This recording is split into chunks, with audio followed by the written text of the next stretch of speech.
Hari ini ngobrol bersama Sheila Dara, seorang aktris yang filmnya baru aja keluar. Jadi gimana nih bisikan jenazah ini nih? Senang banget sih ya akhirnya. Kebetulan kita bikin sequel yang ketiga, saya yang kedua gue nggak diajak. Oh iya yang langsung ketiga ya mainnya. Tapi lagi rame nih sore nih, semua orang pada ngomongin dari mulai premiernya. Terus kayaknya baru keluar ya? Baru tanggal 10 kemarin. Tanggal 10. Ini kita syuting tanggal 11. Ini baru hari kedua. Di ini udah rame. Jadi kan aku ada ini nih member YouTube. Jadi kalau di YouTube ada membershipnya bisa join ke Discord, ya kan? Di deskripsi ya kalau mau ikut Discordnya. Ini udah langsung kayak, Bang ajak Sheila Dara pada ngasih usul. Terus ada yang bilang di channel nih, gue capture dulu. Ada ngundang di channel, Bang film sore udah tayang, Dada rasanya berat banget nontonnya. Iya, ini orang nggak tahu apa tempat duduknya gue udah dudukin. Oh ketiban. Berat sih emang. Nggak dia bilang Dada rasanya berat banget nontonnya, tapi filmnya bagus banget 10/10. Gimana kalau Bang Radit undang Yandi, Sheila Dara dan Dion nih? Sheila Daranya udah kita hadirkan nih. Terus ya udah deh, karena semua pada bilang sore Sheila Dara. Oke, akhirnya kita buka pertanyaan. Oh, oke. Terus? Kita buka dengan itu ya. Mereka mau nanya-nanya apa ya? Landak keriting. Kak Sheila tahu fun fact yang unik-unik biasanya dari mana? Kayak kamu udah terkenal suka fun fact unik apa gimana sih? Fun fact unik ya? Apa? Kayaknya Vidi yang bocor-bocorin tuh. Ternyata penguin itu prostitusi. Iya, terus apa lagi gitu? Aku lebih ke suka skandal dunia hewan aja sih.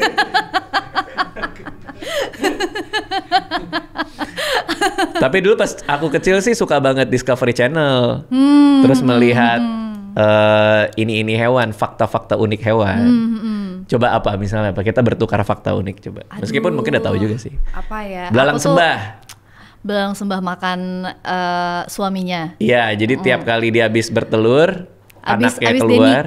Abis nikah apa bertelur? Abis dia nikah kalau nggak salah. Abis kawin ya? Mating langsung kayak gitu. Belalang sembah betina abis dikawinin langsung makan kepala laki-lakinya. It says a lot banget kan? Ya. Says a lot banget soal. Kayak kamu tuh cuma untuk reproduksi sayang. Kamu pikir kamu spesial. Iya. Kamu bagus juga. Gue makan pala lu ya. Apa lagi? Apa ya? Aduh. Ada monyet yang monogami. Monyet yang cuman setia pada satu monyet lain. Oh iya. Baboa ya namanya. Buaya tuh juga surprisingly ya. Dia tuh kan entah kenapa di kita konotasinya tuh buaya tuh playboy gitu kan. Kayak banyak berinteraksi dengan lawan jenis gitu.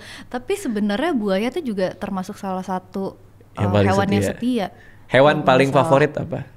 Hewan paling favorit kayak kucing sih. Masih kucing? Gue masih yang kucing. Yang lucu-lucu? Nggak ada yang lucu-lucu gitu. Kucing tuh soalnya gini, kalau anjing dia kan cintanya unconditional ya. Kalau anjing iya. Nah kalau kucing kan kita harus ada usahanya gitu kan. Nah ketika kita jadi satu-satunya buat dia, itu tuh langsung ada rewardnya gitu rasanya. Kayak aku spesial gitu. Tapi memang kucing, kita tahu dari mana kucing itu suka sama kita. Kan kayaknya dia sama siapa aja, ayo gitu gak sih? Enggak lagi ya? Kayak kalau gue tuh dulu ada satu kucing yang nempelnya tuh benar-benar sama gue doang. Oh iya. Jadi benar-benar yang kayak kalau misalnya mobil gue udah sampai di depan rumah, dia tuh udah nungguin di belakang jendela gitu ngeliatin keluar. Terus gue buka pintu, dia udah nungguin depan pintu. Gue belum ke atas, dia udah langsung kayak tuk ke atas duluan nunggu depan kamar gue gitu. Oh, jadi disambut. Dan tanpa pamrih.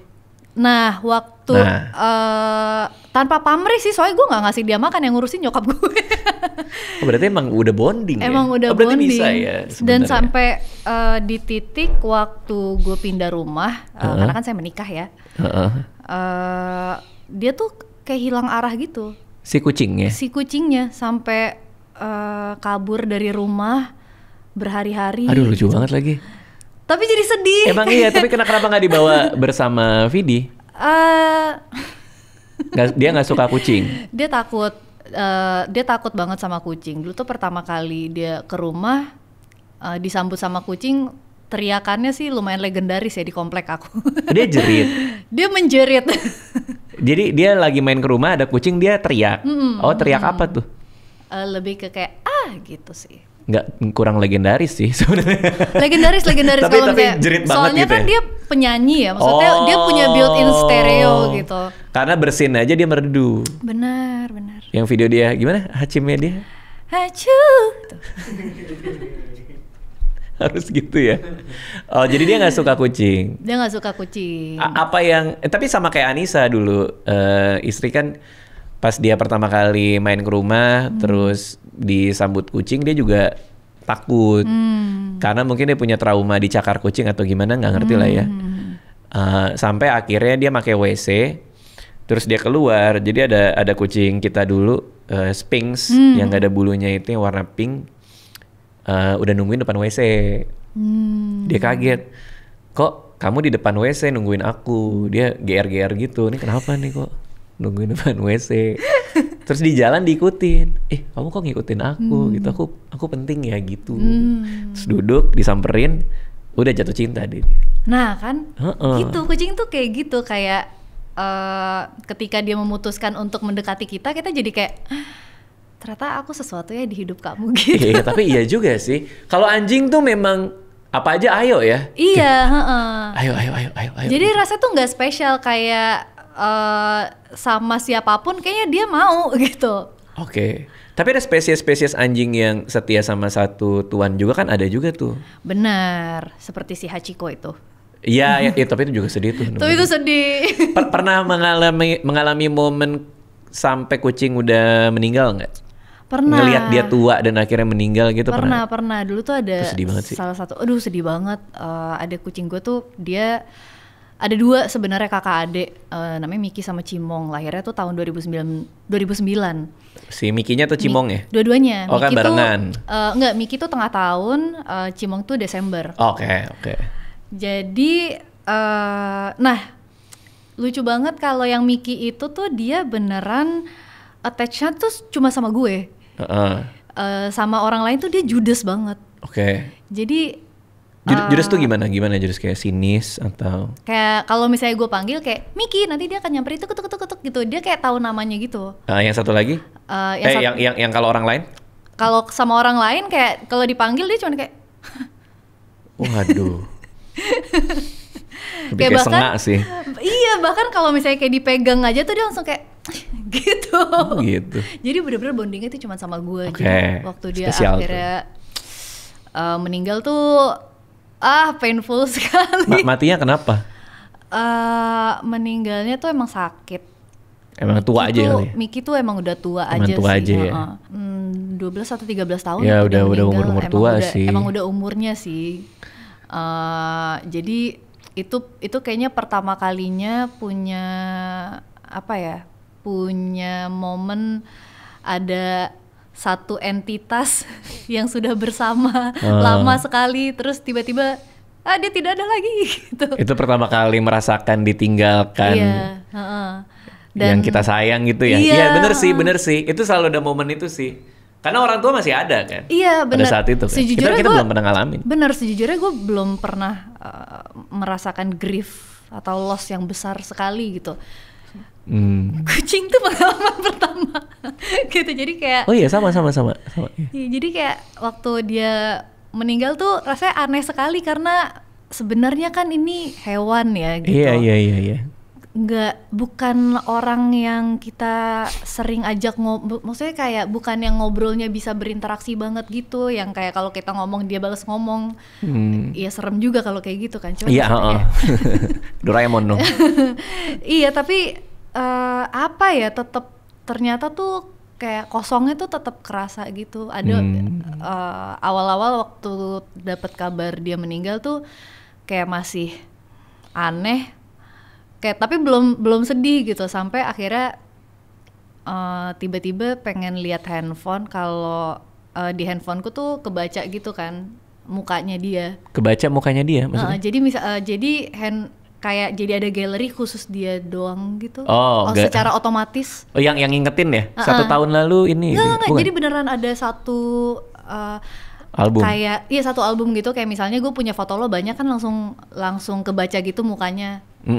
Ada namanya Radit gitu. Oh ya, oke. Nah ini tuh page gue itu juga bisa kebaca. Oke, lalu? Jadi akhirnya gue lihat mukanya, terus kayak lihat video-videonya dia, terus kayak baru kayak it hits me hard gitu. Jadi pas dia meninggal itu belum berasa ya? Belum berasa karena gue nggak. Masih proses ya? Iya kayak masih proses. Processing ya? Baru setelah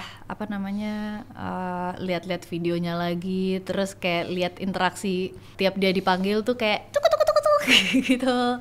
Kayak, Udah berapa tahun semenjak kejadian itu? 3 tahun kali ya. Masih baru sih. Si Cimong tuh juga malah lebih baru. Kalau Cimong tuh deketnya sama ayah aku kan. Ini juga lucu banget karena ayahku tuh biasa tipe bapak-bapak yang awalnya ngapain sih punya kucing gitu. Terus? Tapi akhirnya bonding karena si Cimong tuh tiap ayah panggil tuh dia selalu dateng.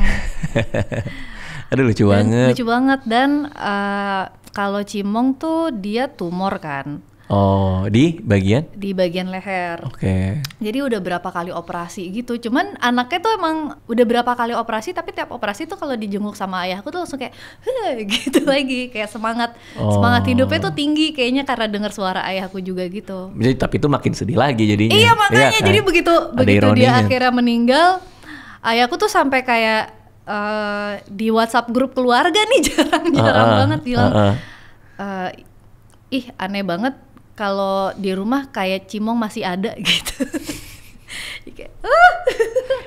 Perasaan apa ini? Iya. Kita nggak pernah tahu rasanya kayak gimana sampai kita ngalamin gitu. Sama kayak punya menikah lah, sama kayak menikah gitu. Punya istri gitu. Kita nggak pernah tahu rasanya. Kita cuma bisa bayangin itu hari yang bahagia lah apa segala macem gitu.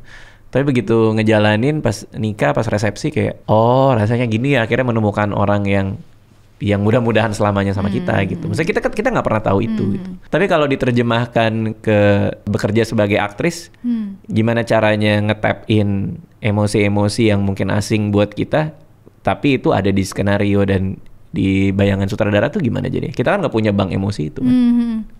Iya gue juga ngerasa gitu sih, kayak sejujurnya Bang Rasagu tuh shallow banget. Gak punya perasaan ya? Sama sih berarti. Kita sih mungkin ada kesamaan di situ ya. Kalau dilihat dari story-story sama Vidi Aldiano sih mungkin ada kesamaan kita sih. Tapi maksudnya gini, gue mengatakan ini dengan sangat grateful ya. Saya gue menjalani hidup yang sangat beruntung, gak pernah punya gujlukan yang berarti gitu dalam hidup. Iya paham. Jadi kayak gak pernah ada down yang very down gitu. Iya. Jadi kalau misalnya kita masuk ke dalam skrip, nggak bisa tap in ke personal experience karena nggak ada gitu kan. Tapi jadinya memahami pikiran karakternya dari sudut pandang apa? Memberikan empati aja kepada. Iya. Maksudnya dengan logika dan intelijensia aja kita ngeraba kira-kira perasaannya gimana gitu. Akhirnya gue percaya kayak mesti kita sebagai manusia kan semua pengambilan keputusan kita di masa lalu kan membentuk kita yang sekarang gitu ya. Dan semua pengalaman kita tuh juga membentuk kita dalam menghadapi masalah juga gitu. Kayak kalau misalnya gue sama lo gitu dihadapkan sama satu masalah yang sama, pasti kan menyelesaikannya juga pasti caranya beda karena pengalamannya beda gitu.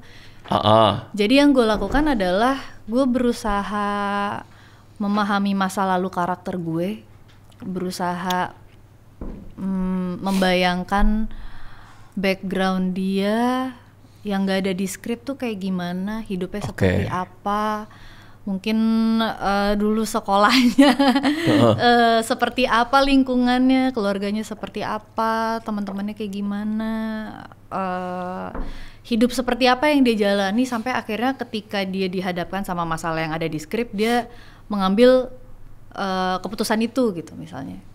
Dari situ akhirnya setelah terbentuk tentu saja didukung sama ini juga sih, kayak kalau misalnya pas udah mulai syutingnya ya, masuk ke setnya tuh membantu gue banget, kayak semakin mengutuhkan karakternya. Oh dia tuh tinggal di environment yang seperti ini gitu. Dan Yandi terkenal karena itu kan? Karena dia ngebuat set syuting memang harus set syuting gitu. Gak ada orang makan kuaci di... Kan biasa orang lighting suka gitu tuh. orang lagi adegan. Sini. Tapi emang setnya Yandi tuh quiet banget sih. Salah satu yang paling silent yang pernah gue Apa bedanya? Coba-coba apa bedanya? Gue gak pernah datang ke set Yandi soalnya. Misalnya gimana? Dari ruang make up deh. Kalau dari ruang makeup sih, maksudnya orang makeup sih biasa aja ya. Ya, maksudnya jalan ke sana, gitu. Rapih kah dari ruang makeup ke set? Lebih ke ini sih, ketika mulai syuting, semuanya tuh berusaha silent gitu. Bahkan kayak ngubah set, ngubah shot, kamera, semuanya tuh bergerak dalam diam. Oh iya? Maksudnya tentu saja nggak diem-diem banget ya, tetap ada komunikasinya. Kan kayak nggak telepati. Pindahin kemana? Nggak gitu ya? Nggak gitu-gitu banget, tapi memang desibelnya rendah sih. Oh. Jadi Kenapa? Emang dia maunya gitu atau sama-sama secara kolektif? Kayaknya mendingan kita santai deh. Yandi tuh sepengetahuan aku dari bekerja bareng dia berkali-kali, memang krunya tuh dia lagi gitu. Jadi kayaknya emang udah terbiasa aja sama ritme kerja yang kayak gitu. Sama preferensi Yandi juga tahu ya. Rokok nggak ada dong? Rokok nggak inget sih, karena terakhir kita syuting tuh Oktober tahun lalu ya. Nggak, secara proximity nggak mungkin. Kan kadang suka ada syutingan yang kita lagi take, sebelah situ lagi ngerokok gitu, ganggu juga tuh. Sih. Nggak benar-benar dijaga kondusif sekali dan mudah sekali jadinya immerse di scene-nya, karena beneran kayak kejadian gitu. Oh, ya bener-bener. Karena kalau sesepi itu, jadi kita lebih bisa tap in ke ininya ya, ke ruang imajinasi di adegan itu. Tapi kadang syuting di Jakarta tuh lagi adegan serius, lagi apa? lagi diam lagi. Motornya banyak banget. Bener, ya itu kan? bener. Kalau syuting di Jakarta tuh banyak banget lagi gini nih. Sebenarnya ya, waktu kita syuting Jatuh Cinta Seperti di film-film, ada satu scene gue, Dion sama Ringo tuh duduk di tangga di luar sebuah restoran Padang gitu. Kita syutingnya tuh udah jam 2 pagi itu. Tapi sambil dialog, sambil ada trek-trekan ternyata di depan kita. Jadi sambil kayak iya Gus, jadi jadi nunggu trek-trekan ada berhenti dulu. Nah, ini tuh juga gila banget sih menurut aku. Orang soundnya headnya Bang Tablo namanya. Tablo. Itu dia berhasil bikin suaranya clean. Aku pikir kita tuh udah akhirnya kita terabas aja. Kita sudah pasrah, yaudah ini akan ADR sih, pasti akan didubbing filmnya. Ternyata tidak. Jadi nggak tahu ya magic apa yang dia lakukan. Tapi itu padahal berisik banget pas ini tuh. Wah, oke. Kalau untuk sore sendiri syuting di luar negeri kan? Katanya sempet pulang habis itu balik lagi apa gimana? Gara-gara yang di BM katanya. Jadi, ya kan? Sebenarnya bukan BM. Jadi kita tuh syutingnya kan di 3 tempat kan, di Finlandia, Kroasia, sama di Jakarta. Nah, yang scene Finlandia itu harusnya tuh emang dari awal tuh ada scene gue dan Dion. Oke. Cuman emang scene-nya terpisah gitu, nggak barengan. Di Finland? Di Finlandia. Nah, tapi di saat schedule-nya kita harus ke Finland, bentrok sama schedule gue pas lagi syuting film lain gitu. Jadi akhirnya mereka tetap berangkat ke Finland, terus kita menyelesaikan semua di Kroasia. Yandi sama Mita tuh sempat mau ngedit dulu aja, kayak ini bakal works nggak ya kalau misalnya Sheila nggak ke Finland gitu. Setelah diedit, mereka nonton satu filmnya full. Mereka tiba kepada sebuah keputusan, enggak, Sheila harus ke Finlandia. Oh, gitu. Itu berarti lebih karena bukan BM tuh, tapi karena memang seharusnya ada, tapi for technical reasons gak bisa, akhirnya tetap harus ada juga. Iya, akhirnya kita berangkat tahun ini, Februari awal tahun ini. Wah. Cuman karena udah batch 2, jadi kita berangkat cuma berempat.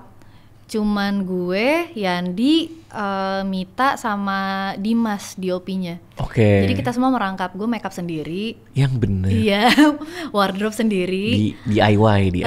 Kak Mita tuh sebagai dia kan produser, tapi dia merangkap loader juga. Ngelot juga. ngelot filmnya, terus abis itu dia juga merangkap hairdo. Yandi juga sebagai askam. Oh gitu. iya. Pokoknya benar-benar kita apa ya? Run and gun aja ya udah ya. Semangat UMKM lah. Iya. Indie film. Indie film. Terlihat mahal padahal. Jadi karena sebelumnya Finlandia udah di syuting kan, which is full crew tuh. Enggak juga sih. Oh enggak juga. Kalau yang di Finland gue kurang tahu krunya berapa, tapi nggak banyak juga karena. Soalnya di BTS ada kayak bule-bule gitu. Iya, kalau itu di Kroasia kali. Oh itu beda lagi. Oh. Kalau di Kroasia kita emang didukung sama kerja sama salah satu tim produksi di sana gitu. Oh apa aja tadi, Finlandia Kroasia aja atau? Finlandia sama Kroasia. Oke. Nah ke Finlandia lah syuting di sana dengan semangat mandiri nih. Repot banget kah?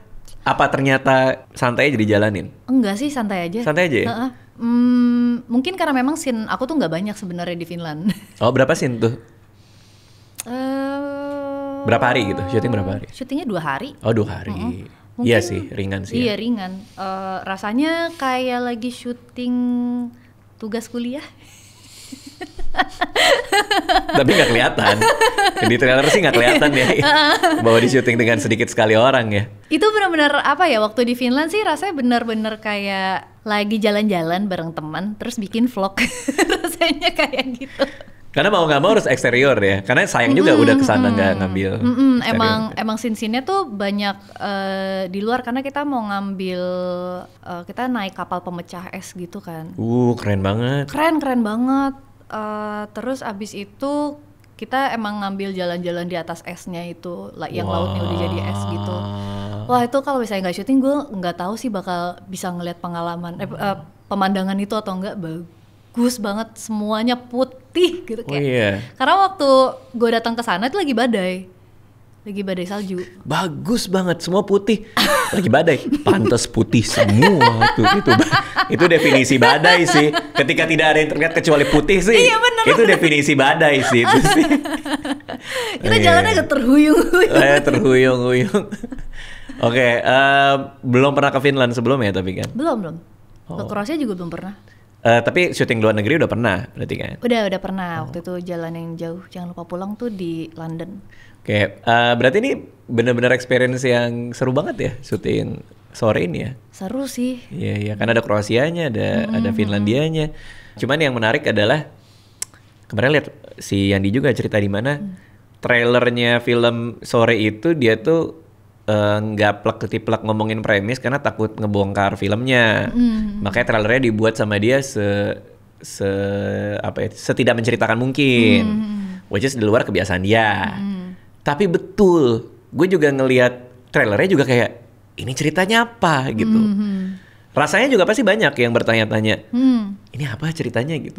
Jadi sejauh apa boleh diceritain filmnya gitu, buat kita dapat konteks gitu. Ini tuh salah satu promo film tersusah. Iya, bisa sih dibayangin sih. Ceritanya adalah Dion, seorang fotografer dari Indonesia yang tinggal di Kroasia. Karena suatu alasan, tiba-tiba menemukan seorang wanita di kasurnya yang mengaku kalau dia tuh adalah istrinya Jonathan dari masa depan yang datang untuk mengubah hidupnya dia jadi lebih baik. Tapi itu premis udah super menarik sih. Super menarik sih. Dari web seriesnya ceritanya totally different. Beda banget sih. Sebenarnya yang bikin Yandi bisa dibilang menempuh resiko ini, itu yang bikin trailernya tuh jadi bikin penonton web seriesnya bertanya-tanya bedanya apa. Karena trailernya tuh sebenarnya isinya semua yang udah ada di web series. Gitu. Berarti bukan kelanjutan web series kan? Tapi sebenarnya bukan. Lebih ke tribute rasanya. Tribute terhadap web series? Kayak bagian awalnya mungkin sekitar 30% itu kita memberikan tribute untuk web seriesnya, kemudian Anda akan dibawa melewati wahana roller coaster.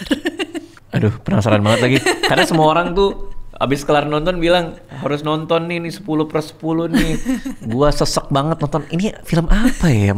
Penasaran banget gitu. Karena lagi-lagi emang gak lazim sih ngelihat sebuah film kita disuguhin bagian yang itunya tuh yang bikin penasaran itu, tapi kita nggak pernah tahu akan ada terjadi konflik apa gitu. Itu kan eksposisinya tuh. Eksposisinya ada istrinya datang dari masa depan. Apa gitu. Tapi menarik sih. Tapi emang nggak bisa sih. kayak Pasti nonton sih.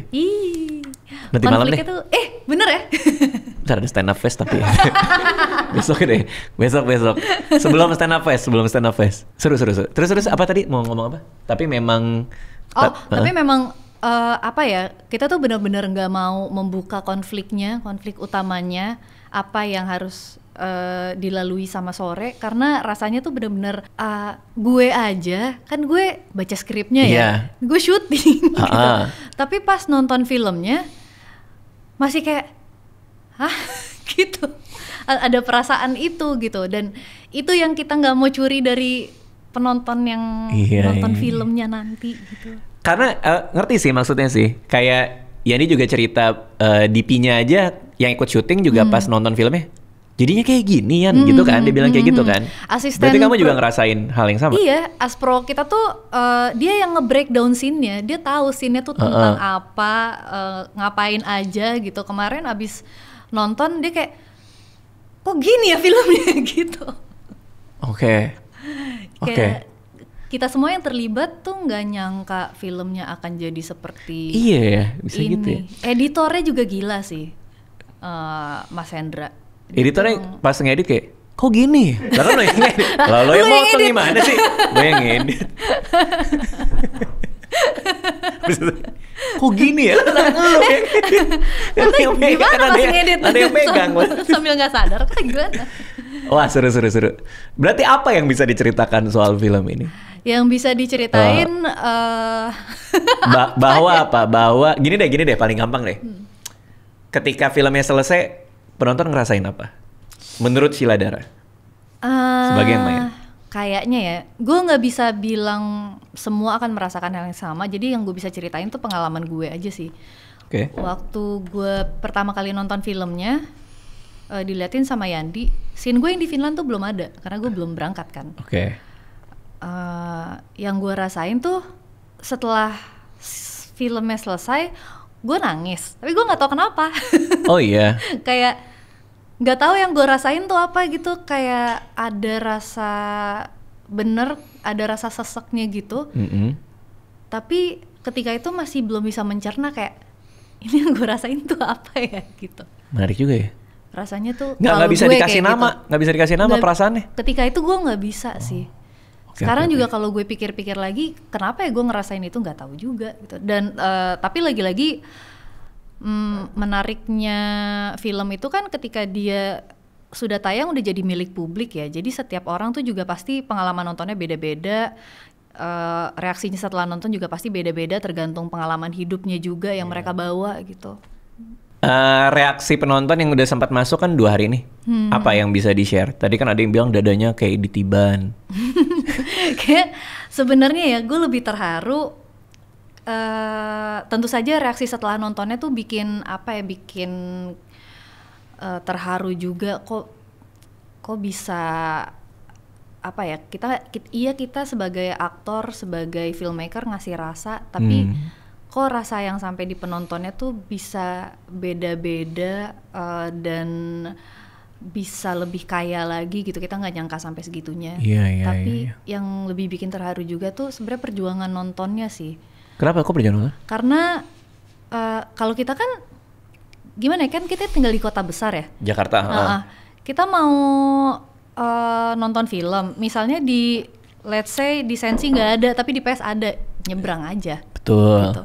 Mau berangkat ke mallnya tuh juga ada transportasi umum, ada mudah lah untuk kita berkeliaran menuju bioskop. Tapi banyak teman-teman tuh yang kalau misalnya ke bioskop itu ya ada yang harus nyebrang sungai. Oh iya? Ada yang harus jalan darat. Iya, ada yang harus jalan darat, nempuh perjalanan 4 jam ke kota sebelah. Pas sampai sana belum tentu bisa nonton walaupun sudah beli tiket karena minimal kuota penonton harus 4 orang. Kalau misalnya udah sampai sana beli tiket terus ternyata yang nonton gak sampai 4 orang, gak diputerin filmnya. Oh iya. Ada yang kayak gitu juga gitu. Kemarin tuh juga sempat ada teman penonton yang dari Singapura naik ferry ke Batam. Gile. Bayar 1,9 juta. Buat nonton film ya? Karena di Batam diputar. Di Batam diputar gitu. Gokil. Maksudnya kayak itu kan apa ya? Iya, kita nggak mau ngecewain dong. Iya, jadi justru itu jadi beban buat kita juga kan. Satu jadi beban, kedua terharu sekali kok. Mungkin akhirnya dibandingkan beban, akhirnya lebih milih untuk ngerasa grateful karena kok bisa ya ada orang mau meluangkan waktunya buat nonton film kita. Perjalanannya sendiri udah jauh lebih lama daripada durasi filmnya gitu. Buat gue tuh sesuatu yang magical banget sih. Tapi sekarang tuh film-film bagus dirayakan gitu sama penonton, which is kayak Jumbo gitu kan. Maksudnya kayak kita tuh punya kultur dan iklim di mana kalau emang filmnya bagus ya disupport sama begitu banyak orang dengan sukarela gitu ya. Jadi rasanya kalau kita bisa ngasih yang terbaik mah seharusnya orang juga bisa dukung dengan sukarela juga, kayak datang dari Singapura bayar 1, berapa itu kan. Oke. Kita baca lagi pertanyaan-pertanyaan dari YouTube member. Lagi-lagi linknya ada di deskripsi kalau udah ada yang join member mau masuk ke Discord. Oke, pagar coklat ya Pak. Nggak, sorry ini Gojek, bentar ya. Maaf ya, bentar. Oke. Niki Panda. Kak Sheila pernah nggak ngerasa cemburu sama Kak Vidi? Padahal kan sebenarnya kamu yang sering main film ya, iya, dengan begitu banyak pasangan on screen ya. Tapi kalau nggak pernah lah ya cemburu sama Vidi ya? Enggak sih. Atas dasar apa juga enggak kan? Iya, kayak nggak tahu apa yang harus dicemburuin. Iya sih. Kalau sebaliknya nggak juga? Nggak juga. Gue beruntung sih, maksudnya kayak Vidi tuh emang sangat membebaskan gue gitu. Mau pasangannya siapa, mau ngapain di filmnya gitu. Iya. Jadi kalau misalnya gue sudah memutuskan untuk menerima satu film, untuk terlibat di sebuah project, akhirnya dibandingkan minta izin lebih ke ngasih informasi aja gitu. Oh iya. Karena dari awal dia udah dia memang udah membebaskan gue kalau ya lo bikin apa ya terserah, kan tuh emang kerjaan lo di situ gitu. Oh, kata Vidi gitu. Weekend ideal kalian gimana? Soalnya Anissa tuh suka banget keluar rumah kan. Sementara aku sukanya di rumah kan, main game aja gitu. Jadi sering banget weekend pasti misah-misah gitu. Kayak kemarin dia habis liburan ke Singapura sama Alea, sama anak pertama. Sedangkan gue di rumah sama si Aca, anak kedua gitu. Karena yang satu suka keluar rumah. Kebetulan Aca yang anak kedua ini juga anak rumahan. Oh, setipe sama lo. Setipe. Jadi kayak kadang kita kalau mau ke mall, Ca ayo ikut, udah ada kakak, udah ada mama, kita berangkat gitu. Aca mau di rumah aja gitu. Jadi dia memang ada rumahan juga gitu. Nah kalau kalian gimana weekendnya? Tipikalnya gimana? Weekend, kayaknya buat kita sih nggak ada weekend ya, karena kerja mulu. Maksudnya enggak, lebih ke waktu liburnya tuh malah bukan di weekend. Kalau weekend kadang dia malah lebih sering kerja kan. Bener, kan dia nyanyi. Dia nyanyi. Jadi waktu liburnya tuh ya lebih sering di weekdays. Sekarang sih sejujurnya kayaknya dia lebih terinfluence gue sih. Akhirnya dia lebih sering di rumah juga. Bagus Vidi. Udahlah ngapain sih lo ada di semua acara orang. Gue ngeliat dia ada mulu di feed ini. Kok ada Vidi? Ini main padel. Udah gitu Sheila coba ikutan padel kayak kayak di rumah aja deh. Kayak di rumah aja. Tapi gue sporty loh sekarang. Apa nih definisi sporty ini? Sporty karena gue tuh disuruh nge-gym sama Cerita Film gara-gara untuk film sore ini. Ya itu kan baru disuruh ya. Iya, tapi akhirnya kan gue nge-gym karena mereka bayarin. Sporty. Itu bentuk sporty gue. Mungkin kalau pedal tuh gue emang kan dari dulu aku motorik kurang bagus ya, kayak hand eye coordination gue tuh tolol. Oh gitu. Aku lari aja tuh fales. Lari fales. Iya, gue tuh. Jadi kakinya dua-duanya maju gitu. itu mah lompat. Nggak, gimana cara orang maksudnya lari fales tuh apa itu? Maksudnya beneran dulu tuh gue pernah syuting sama Yandi sama Dion. Judulnya Mengakhiri Cinta dalam 3 episode. Tahu. Ada sebuah scene di mana gue tuh harus lari karena gue ingin menyelamatkan Dion. Dia baru diselamatkan orang dari tenggelam di laut gitulah. Gue lari.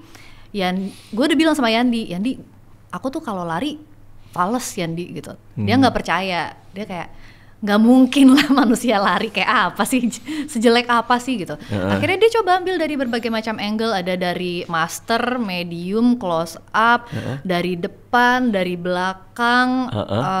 Yang dipakai akhirnya cuman shot dari belakang terus cuman segini doang. Karena dia udah kayak ini kayak film zombie gitu ya. nyerah kayak dia akhirnya mengakui kayak ya sorry ya saya nggak percaya sama kamu. Tunggu dulu, berarti dulu pas pelajaran olahraga memang udah tahu oh bakat gue bukan di olahraga nih gitu, motorik emang kurang gitu. Olahraga tuh dulu zaman SMP nilai gue tuh semuanya bagus kecuali olahraga. Gue remedial olahraga. Kok aneh banget ya? Iya itu tuh guru emang karena nggak minat gitu. Nggak tahu, kayaknya emang nggak dilatih dari kecil kali ya, kayak entah kenapa. Kalau orang-orang kan dulu mungkin lesnya motorik gitu kali ya, balet, silat, baseball, apa sih? Itu nggak pernah pas kecil? Nggak pernah, gue dulu lesnya lebih ke seni sih emang dari seni dulu. Apa? Nyanyi? Dulu gue les piano. Oh piano. Jadi ya emang itu kali ya, karena nggak dipupuk bibitnya dari kecil. Berarti sampai nah, tapi menjaga badan gimana? Karena kan ini terlihat sangat fit gitu, maksudnya itu karena makan atau kan olahraga jarang? Sekarang sih gue lagi lumayan sering olahraga, beneran sumpah gue sporty kok sekarang. Gue cuma nggak bisa pedal aja. Sporty ya? Berarti latihan beban sekarang? Ya gue sekarang nge-gym bareng Vidi. Gokil. People change. Kemarin tuh kan lagi dapet lewat FYP tuh ada satu restoran baru buka kayak cuman 4 hari gitu kan, baru buka 4 hari. Punya feeling tuh gue tuh kayak ini pasti restoran suatu hari pasti akan hits nih karena baru 4 hari buka, reviewnya bagus-bagus dan orang nggak ada yang tahu. Biasanya paling cepet tahu si Anissa tuh, istri tuh, karena dia tuh tahu tempat-tempat yang update. Tapi orang tuh udah mulai rame karena mau masuk sana tuh udah mulai kayak ngantri-ngantri gitu kan. Nggak, gue harus duluan nih untuk tahu tempat makan ini. Masuklah ke situ. Keren banget tuh, udah masuk ke sana, mesen di daerah Senopati itu. Saya mesen gini-gini nih. Makan kesannya kayak gue tahu tempat lo nih gitu kan. Terus dia nyamperin, tahu dari mana? Kata si mbak waiternya. Oh saya tahu sendiri. Gue bilang gitu dari TikTok. Oh kirain dari Vidi. Kenapa kirain dari Vidi? Tadi siang baru makan sama Kak Sheila. Lah tempat unagi. Oh ya ampun. Gue suka banget. Dia udah 2 kali datang dia katanya. udah 2 kali ke situ. Gak bisa, gue datang lagi besok. Oke, Vidi 2 kali, gue juga mau 2 kali. Oh kita udah 3 kali sih sekarang. Nah oke. Udah. Itu enak banget ya? Enak ya? Gila ya? Gue suka banget loh. Lo nyobain yang pakai butternya nggak? Ada namanya dia Fua. Aduh lupa nama butternya apa. Kalau nggak salah Fua butter. Ada sebagai topping gitu. Enak banget. Gila itu enak banget. Gila enak banget. Vidi tau dari mana? Vidi tahu dari mana ya? Kayaknya dari temennya deh. Oh iya dia ada temen ya? Dia temennya banyak sih. Gue kan gak ada temen jadi taunya dari TikTok. Iya benar. Itu pas pertama masuk itu restoran unagi, which is belut bakar. Suka banget belut bakar kan. Kayak seenak apa sih, kata orang kan enak. Masuk ke sana pas dimakan gila itu kok bawahnya bisa crunchy gitu. Itu sih salah satu unagi terenak sih. Unagi terenak di Jakarta sih. Di Jakarta ya. Berarti udah berkali-kali ke situ? Iya berapa kali ke sana. Aduh enak banget lagi. Enak banget. Berarti Vidi suka. Gue jadi inget lagi, jadi pengen. Iya, abis ini mau makan gue ke situ. Berarti Vidi memang sering kulineran berdua gitu sama. Iya. Sebenarnya emang kita tuh bondingnya makan sih. Oh I see. Karena kan kita kan memang ritme hidupnya cukup berbeda ya. Jadi yang menyatukan kita tuh adalah makanan. Dan gue tuh emang suka, gue orangnya emang gak picky kan. Jadi makan apa aja mau. Gue gitu. bisa makan apa aja. Jadi setiap dia ngajak cobain resto baru yuk ini, gue langsung kayak let's go. Bener juga sih, iya sih. Karena yang lain misalnya kan dulu kalau nggak salah suka hobi baca juga kan. Apa sekarang masih juga? Sekarang masih, tapi sejujurnya udah nggak sesering dulu sih. ini lagi berusaha menyelesaikan satu buku tapi belum kelar-kelar. Oh, ada lagi baca apa? Lagi baca I Am a Cat. Tahu Soeki kan? Iya, Soseki. Baca juga. Soeki sih? Soseki ya. Natsume Soseki. Iya, itu buku literatur Jepang cukup lama itu. Iya. Udah lama banget kan? Udah lama banget. Jarang loh nemu orang baca itu. Iya, tapi gue juga masih ini sih belum kelar. Iya, karena tebel banget. Tebel banget segini kan? Soalnya itu 3 volume jadi 1 kan? Bener. Iya. Tapi bagus itu. Iya, bagus. Tuh. Apa ya? Gue beneran kayak maksudnya di awal-awal tuh gue merasa beneran hidup dari kacamata kucing tuh kayak emang kayak gini deh gitu. Oh, baru ngerti. Jadi karena kucingnya. Ternyata karena kucingnya. Kirain karena itu masuk daftar sastra Jepang yang harus dibaca, bahwa ini adalah tonggak sastra Jepang pada zaman-zaman itu. Karena dari kacamata kucing. Oh, karena kucing. Gue pas gue lagi browsing gitu kan, terus gue intrik gitu, buku apa ini, sampulnya kucing, tulisannya I Am a Cat. Oke, kita baca. Itu ada filmnya loh, tapi nggak tahu. Tahun 70-an. Gue juga belum nonton sih, penasaran. Baru tahu. Ada film live actionnya. Karena keterbatasan waktu sekarang, jadi kita membaca memang udah nggak bisa invest waktu lama sih jujur. Novel-novel tebel kayak I Am a Cat atau yang lain lah, kayak novel-novel tebel-tebel lain tuh, mungkin kayak sastra Rusia dulu tuh kan tebel-tebel tuh. Iya. Itu udah nggak bisa kali sekarang. Wah, dulu nggak bisa banget. Dulu tuh gue ini kan kayak sempat baca apa namanya Dostoyevsky. Tapi kalau misalnya gue lihat bukunya masih ada di kamar gue. Tapi pas gue lihat lagi, dulu kan gue punya kebiasaan kalau gue suka gue bisa baca lagi gitu. Sekarang tuh pernah coba baca lagi, tapi selalu ke distract sama tiba-tiba harus ini harus itu gitu. Iya. Agak sedih sih sejujurnya.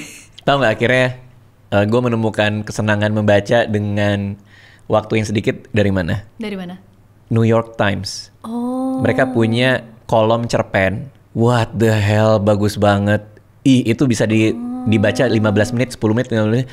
Tapi kedalamannya, terus budayanya, apa yang disajikan di kolom cerpen New York Times itu keren-keren banget. Murakami nulis di situ. Menarik. Jane Austen juga kayaknya pernah nulis di sana. Dan karena cerpen, jadi eksperimen penulis itu jadi seru gitu. Kita bisa melihat cara dia bermain dengan medium yang sangat pendek, bermain dengan macam-macam gitu. Coba deh New York Times kolom cerpennya dia, short story-nya dia. Oh, oke. Aku akan itu 15 menit doang. Oke. Tapi kadang kalau di rumah tuh kayak abis kerja buka cerpennya New York Times bacain gitu. Karena udah nggak bisa novel. Iya, gue tuh sebenarnya kayaknya lagi mau berusaha pindah ke novel digital gitu sih. Kayaknya gue merasa jangan-jangan yang akhirnya bikin gue lama menyelesaikannya karena bentuknya buku. Padahal dulu gue suka baunya. Iya. Tapi kayaknya sekarang maksudnya dengan harus pindah-pindah tempat, harus ada kegiatan lalala itu emang lebih make sense kalau bukunya ada di dalam handphone sih. Atau Kindle. Dari dulu kan gue menolak buat baca digital kan. Terus sampai suatu hari bilang ke Mo Sidik, Mo, kenapa sih kok lu suka banget baca di Kindle? Oh ya, gue cuman ini doang, satu fiturnya gue suka apa? Itu fontnya bisa digedein. Oke, gue beli. Karena udah gak bisa. Agak ini ya, umur. ini udah bebayang ini bu. Udah bebayang, udah gak bisa nih. Nah ini nih enak nih. Gila mata gue dikata-katain semua orang gara-gara WA-nya segede-gede gaban nih. Coba ini gede. Astaga, itu gede banget sih. Sorry banget. Tapi itu gede banget. Gede banget ini. Itu gede sih. Gue kayak menolak deh. Capek untuk deh. Segede itu. Capek banget. Sedih deh. Apa gue jadi cat aja. Jadi ayam cat. Tadi lagi mau baca lagi satu lagi deh. Dari Mr. Deal.